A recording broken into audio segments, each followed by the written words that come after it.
दोस्तों, मोदी जी फ्रांस उड़ गए और मणिपुर भूल गए।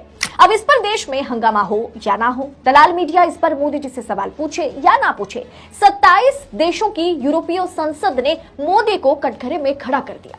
राहुल गांधी ने क्या ट्वीट किया मैं आगे आपको बताऊंगी, लेकिन पहले आप पूरा मामला क्या है उसे थोड़ा सा जान लीजिए। यूरोपीय यूनियन संसद में मणिपुर हिंसा को लेकर भाजपा और मोदी सरकार पर कड़े सवाल किए गए। यूरोपीय यूनियन का ब्रुसेल्स स्थित संसद में मोदी सरकार के खिलाफ मणिपुर में जारी हिंसा को लेकर प्रस्ताव पास हुआ, जिसमें मोदी सरकार से कड़े शब्दों में कहा गया कि मणिपुर में चल रही हिंसा को जल्द से जल्द रोका जाए। मणिपुर हिंसा पर मोदी सरकार को अब अंतर्राष्ट्रीय स्तर पर आलोचनाएं झेलनी पड़ रही है। यूरोपीय यूनियन के संसद में मणिपुर में जारी हिंसा को रोकने के विषय पर चर्चा रखी गई थी, जिसमें यूरोपीय देशों के 6 से 8 दलों के सांसदों ने हिस्सा लिया था।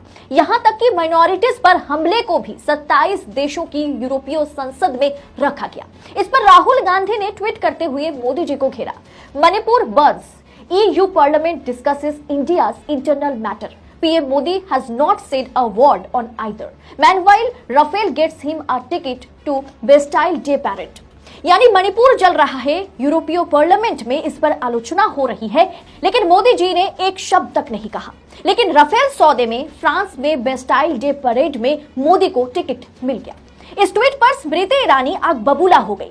मंत्री साहिबा ने ट्वीट कर कहा, एक व्यक्ति जो भारत के आंतरिक मामलों में अंतर्राष्ट्रीय हस्तक्षेप चाहता है, एक निराश राजवंश जो मेक इन इंडिया की महत्वाकांक्षा को ठेस पहुंचाता है। जब हमारे प्रधानमंत्री को राष्ट्रीय सम्मान मिलता है तो वो भारत का मजाक उड़ाता है।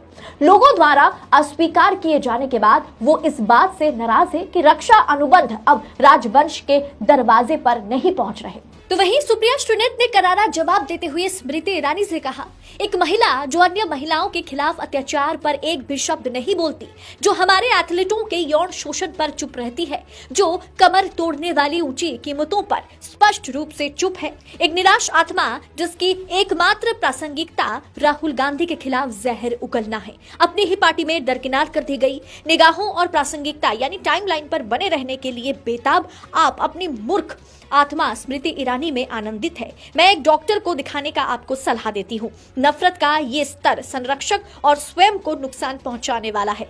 दोस्तों, जिस रक्षा सौदे की बात मंत्री जी कर रही है ना, वैसा ही एक और रक्षा सौदा 2015 में भी हुआ था, जहां हजारों करोड़ रुपए ज्यादा लगा करके राफेल खरीदे गए थे। ऐसा आरोप लगा था मोदी जी पर। बाद में क्लीन चिट तो मिल गई, लेकिन अभी भी फ्रांस कोर्ट में मामला और जांच जारी है। और मणिपुर पर एक भी ट्वीट, एक भी शब्द ना बोलने वाली हमारे माननीय स्मृति ईरानी जी को राहुल गांधी के एक ट्वीट से इतना बुरा क्यों लग रहा है?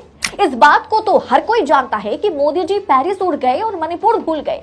सिर्फ मणिपुर ही क्यों, महिला एवं बाल विकास मंत्री ने तो महिला पहलवानों के सपोर्ट में एक शब्द अपने मुंह से नहीं निकाली। राहुल गांधी की जगह पर अगर ब्रिजभूषण के खिलाफ मंत्री साहिबा थोड़ा मुखर होकर बोलती तो शायद आज कमेंट बॉक्स में उन्हें गाली नहीं सुननी पड़ती, क्योंकि स्मृति ईरानी से कमेंट बॉक्स में ब्रिजभूषण केस और मणिपुर हिंसा पर ऐसे ऐसे सवाल पूछे गए और ऐसा बहुत कुछ मंत्री जी से कहा गया जो मैं आपको दिखा नहीं सकती, बता नहीं सकती। इसलिए स्मृति ईरानी को अब कुछ भी ट्वीट करने से पहले ये सोचने की जरूरत है कि महिला एवं